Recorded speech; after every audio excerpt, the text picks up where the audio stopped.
捡鸡枞菌讲究的就是一个缘分。如果我和爸迟来1分钟，那这里的鸡枞就成了别人的盘中餐。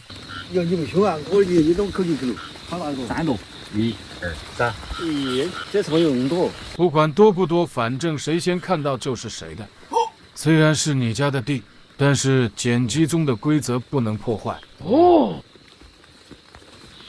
今天的任务就是多弄点这种精品回去，加上昨天捡的，搞一顿鸡枞盛宴。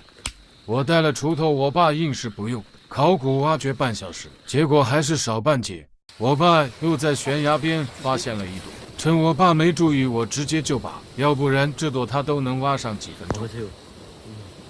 哎呀，这么长的根，起码为你们省留5分钟。你们看，极品货又来了，鸡枞菌火锅，想起来都过瘾。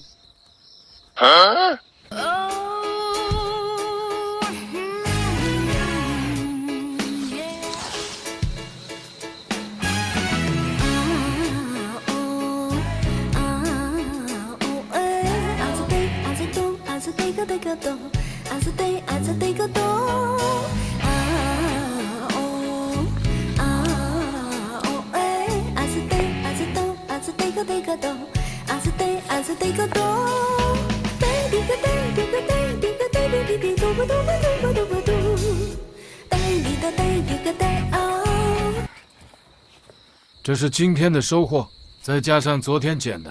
我爸去抓老母鸡，我负责把鸡枞洗干净。我妈却冷冷地对我说：“他养的鸡是等到过年才吃的。”我就上了个厕所，到底发生了什么事？等和前腿肉嘛，前夹子一哈5个老鸡，8个鸡。怎么着？